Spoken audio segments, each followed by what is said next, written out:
The serendipitous discovery. The Starship Horizon glided silently through the inky blackness of space, its sleek hull reflecting pinpricks of distant starlight. Captain Elena Rodriguez sat in her command chair, fingers drumming a subtle rhythm on the armrest. 5 years into humanity's first deep space exploration mission, and they'd encountered nothing more exciting than cosmic dust and mathematical probabilities. Sensor anomaly detected. Lieutenant Marcus Chen called out, his voice cutting through the ambient hum of the ship's systems. Something's definitely not standard out there.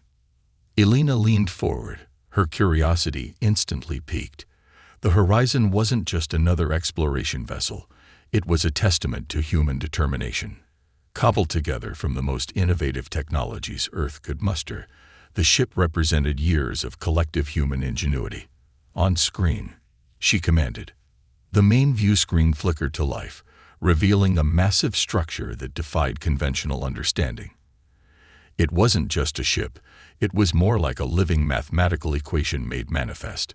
Geometric shapes interconnected in impossibly precise patterns, with surfaces that seemed to shimmer and shift with an almost conscious intelligence. Are those fractals? Dr. Aisha Patel, the ship's chief science officer, muttered, her scientific curiosity overwhelming her professional composure. Before anyone could respond, a communication channel crackled to life.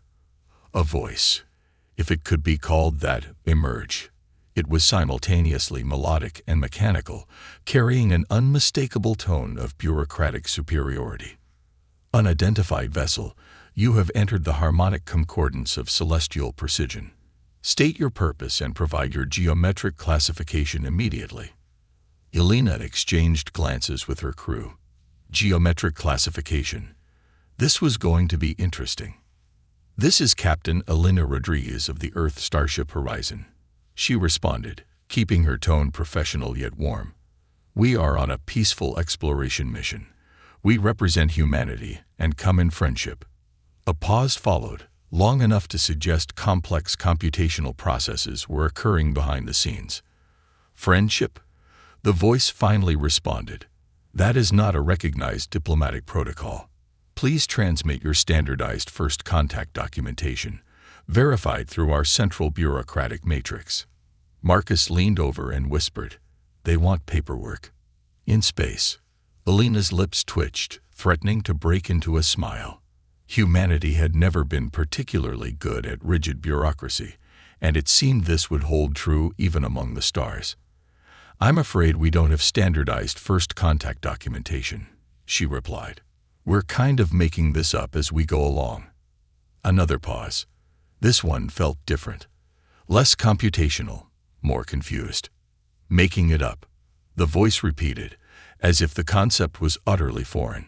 Exploration requires precise mathematical modeling, comprehensive risk assessments, and a minimum of 237 years of preparatory documentation. Dr. Patel couldn't help herself. She burst out laughing. 237 years. We barely waited 50 years after our first satellite before landing on the moon. The communication channel went suspiciously quiet. Little did the crew of the Horizon know, they were about to become the most unexpected diplomatic envoys in human history. Their approach, equal parts improvisation, curiosity, and sheer audacious optimism, was about to challenge an entire galactic civilization's understanding of progress. Humanity had arrived on the interstellar stage, and they were going to do it their way. Cultural collision. The next few hours aboard the Horizon were a whirlwind of preparation and anticipation. The alien vessel, which Dr. Aisha Patel had begun referring to as the geometric monstrosity, had invited them to a formal first contact meeting, or rather, had issued what seemed more like an official summons. I've been analyzing their communication patterns, Marcus Chen reported, scrolling through holographic data streams. Their entire language seems to be a complex mathematical algorithm. Every statement is structured like a precise equation. Captain Elena Rodriguez raised an eyebrow. Which means, Dr. Patel interjected, that they probably have no concept of metaphor, humor, or spontaneity. Everything is literal, calculated, and predictably structured. The meeting room of the alien vessel defied human understanding. Walls shifted and realigned themselves with mathematical precision. Chairs, if they could be called that, were perfect geometric shapes that seemed to calculate the exact curvature needed to support different body types. A delegation of beings entered. They weren't exactly humanoid, but weren't completely alien either. Tall, willowy figures with skin that seemed to shimmer with embedded circuitry. Their movements were synchronized, each step measured to the millisecond. The lead diplomat, identified by an intricate geometric pattern on its chest, spoke first. "Greetings, Earth representatives. I am Coordinator XL9, Primary Harmonization Specialist of the Celestial Precision Concordance." Elena stepped forward. "I'm Captain Elena Rodriguez. We're pleased to meet you." "Pleased." XL9's head tilted at an exact 37-degree angle. "That is an emotional response. Emotions are inefficient. We prefer to express satisfaction through calculated probability matrices." Marcus stifled a laugh. Dr. Patel didn't even try, letting out a full chuckle that seemed to genuinely confuse the alien delegation. "You find something amusing?" XL9 asked, its voice a perfect monotone. "Just the idea that emotions could be reduced to a mathematical equation," Elena explained it diplomatically. The alien delegation conferred briefly, their communication a rapid series of light pulses and micro-movements that looked more like a complex computer algorithm than a conversation. "We wish to understand your species' approach to space exploration," XL9 announced. "Please provide your standardized exploration protocols." Elena and her crew exchanged knowing glances. Standardized protocols weren't exactly humanity's strong suit. "We don't really have standardized protocols," she explained. "We explore out of curiosity, a desire to learn, to understand. Sometimes we just go and figure things out as we travel." The reaction was immediate and dramatic. 3 members of the alien delegation actually took synchronized steps backward, as if Elena's words were a physical threat. "Exploration without comprehensive pre-planning." One of the other diplomats gasped. "But how do you calculate risk? How do you ensure mathematical precision?" Dr. Paddle grinned. "We wing it. Humans are really good at adapting, at solving problems in real time. Our strength isn't in perfect planning. It's in creative problem solving." The aliens looked genuinely horrified. The concept of spontaneity seemed to be breaking their carefully constructed worldview. What they didn't realize was that this was exactly how humanity had always operated. From the first humans who left Africa to explore unknown continents, to the Wright brothers who built a flying machine in their bicycle shop, to the first lunar landing.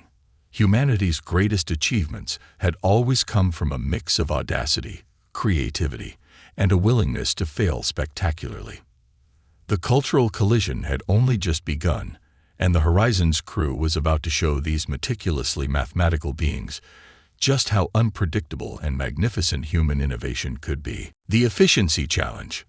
Coordinator XL9 issued a challenge that would become legendary in the annals of first contact history. "If your species claims such remarkable adaptability," the alien diplomat proclaimed, "then prove it through the Concordance Efficiency Evaluation." The challenge was simple, or so the aliens thought. The Horizons crew would be presented with a series of increasingly complex technological and logistical problems. Their solutions would be measured against the Celestial Precision Concordance's optimal mathematical models. The first challenge arrived via a holographic projection, a complex transportation problem involving moving 500 units of fragile research equipment across a simulated hostile environment with limited resources. The alien delegation expected a meticulously planned, mathematically perfect solution. What they got was pure human improvisation. Dr. Aisha Patel approached the challenge with a gleam in her eye.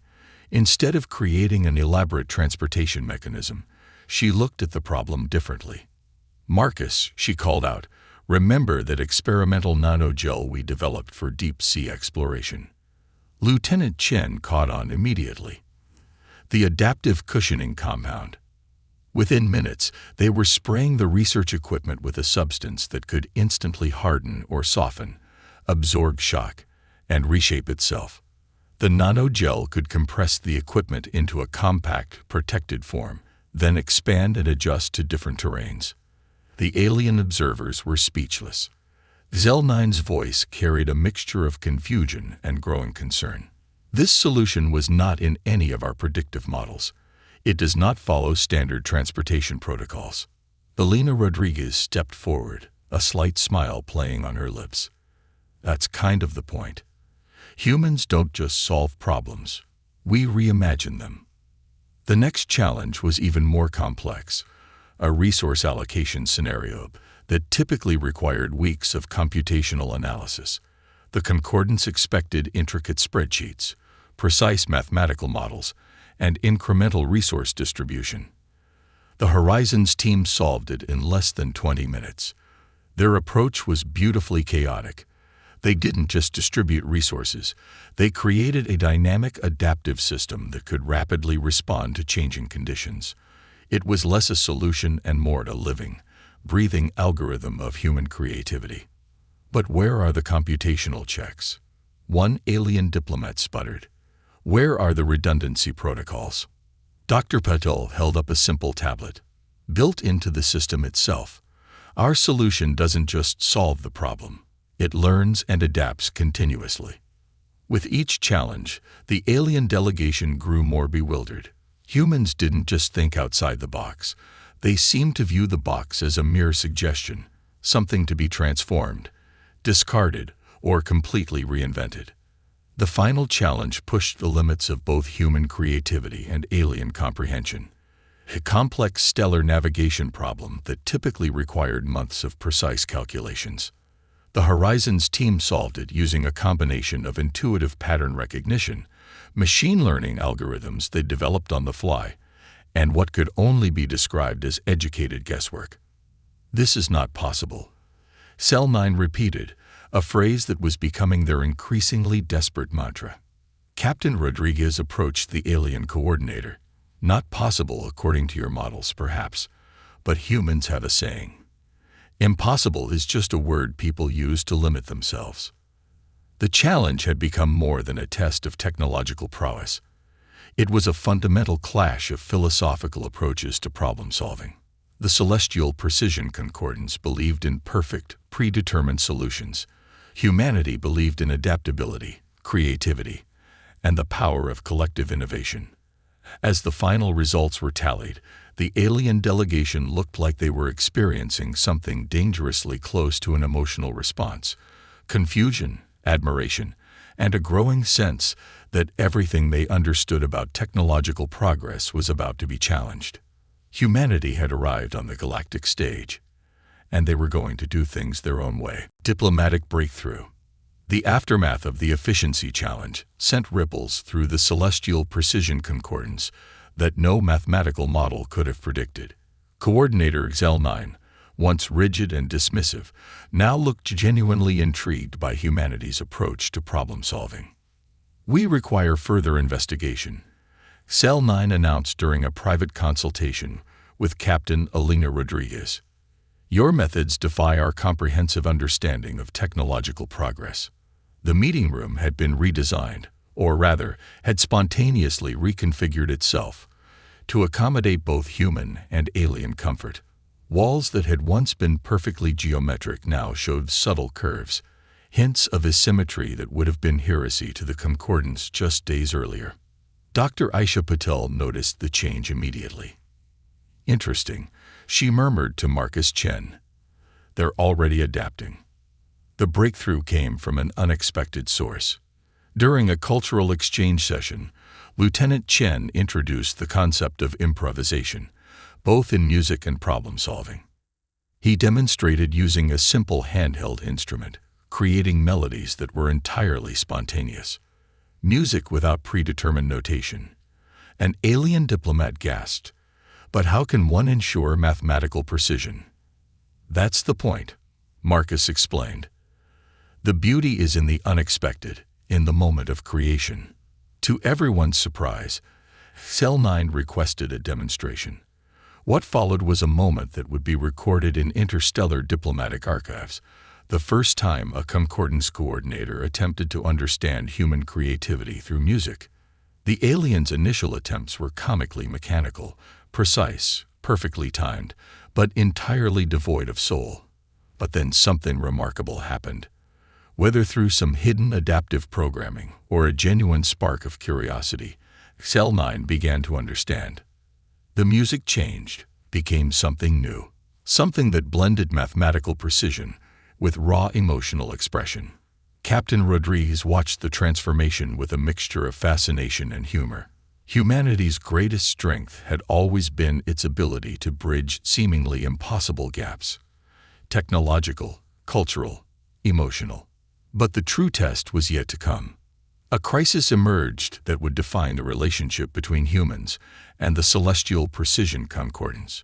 A massive stellar anomaly threatened an entire system of inhabited planets. The concordance's initial response was typical: complex mathematical models, incremental response protocols that would take months to implement. The Horizon's crew had a different approach. "We need to act now," Elena declared. Their solution was audacious, a combination of experimental technology, intuitive problem-solving, and sheer human determination. They would use the ship's experimental quantum drive, a technology so new it had barely been tested, to create a temporary spatial barrier. It was risky, imperfect, and completely outside any standard protocol. Zell 9 looked horrified. "The computational risks are significant," Dr. Pidal interrupted. "But sometimes you have to take a leap of faith." As the quantum drive powered up, something magical happened. The mathematical precision of the concordance met the wild creativity of humanity. The spatial anomaly began to stabilize, planets were saved, and an entire civilization breathed a collective sigh of relief. It wasn't a perfect solution, but it was a human solution.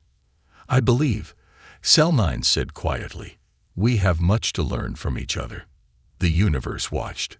Humanity had done it again, turning the impossible into just another Tuesday afternoon's problem-solving exercise.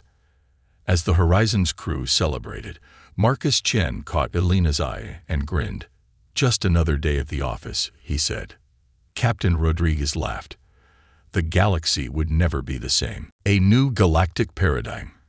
6 months after the stellar anomaly incident, the relationship between humanity and the celestial precision concordance had transformed beyond recognition. What began as a comedic misunderstanding had blossomed into a revolutionary partnership that would reshape galactic diplomacy. The Horizon had become more than just a starship. It was now an unofficial diplomatic vessel, a bridge between two radically different approaches to existence. Coordinator Xel 9, once the epitome of rigid mathematical thinking, had undergone a transformation that would have been unimaginable months earlier. Adaptation is not a flaw, Cell 9 now declared during interstellar conferences, a statement that would have been heretical in the past. It is the truest form of intelligence. The concordance had begun implementing what they called flexible precision protocols, a diplomatic doublespeak that essentially meant they were learning to be less, well, precise. Dr. Aisha Patel found herself at the center of this galactic revolution. She was now leading the joint research initiative that combined concordance computational power with human creative problem-solving. Their first project, reimagining interstellar exploration as a dynamic, adaptive process rather than a predetermined mathematical equation. "You're basically teaching them how to improvise," Marcus Chen teased during one of their strategy sessions. "More like showing them that sometimes the best solution is the one you haven't calculated yet," she replied with a grin. The impact was profound. Concordance technologies, once painfully rigid, began to show signs of flexibility. Ships that once moved in perfect geometric formations now adapted to changing stellar conditions. Communication systems became more intuitive, less bound by strict protocols. Captain Elena Rodriguez received a transmission that would have been unthinkable months earlier, an invitation to address the Concordance High Council, not as a curiosity, but as a respected partner. Her speech became legendary. Precision is valuable, she told the assembled delegates, but it should never come at the cost of possibility. Humanity didn't reach the stars by following every rule. We reached them by breaking them, by daring to imagine what others thought impossible. The most surprising transformation happened to Excel 9. The coordinator had developed what could only be described as a sense of humor, a concept that would have short-circuited their systems months earlier. During a diplomatic dinner, Excel 9 even attempted a human joke. It was terrible, mathematically constructed, completely devoid of nuance, but it was an attempt. The human delegation burst into laughter, not at the joke, but at the earnest attempt. "I believe," Excel 9 said, "that is called breaking the ice." The laughter grew louder. As the Horizon prepared for its next mission, it carried with it more than just advanced technology. It carried a new understanding that the universe was far too complex for any single approach. That true progress came from the ability to adapt, to learn, to see beyond predetermined boundaries. Marcus Chen looked out at the star-filled viewport. Who would have thought, he mused, that our greatest weapon would be our ability to laugh? Captain Rodriguez smiled. It's always been our secret weapon. The galaxy stretched out before them, vast, mysterious, full of possibilities. Humanity had arrived, not with a bang, not with military might, but with creativity, curiosity, and an unshakable belief that there was always another way. And they were just getting started.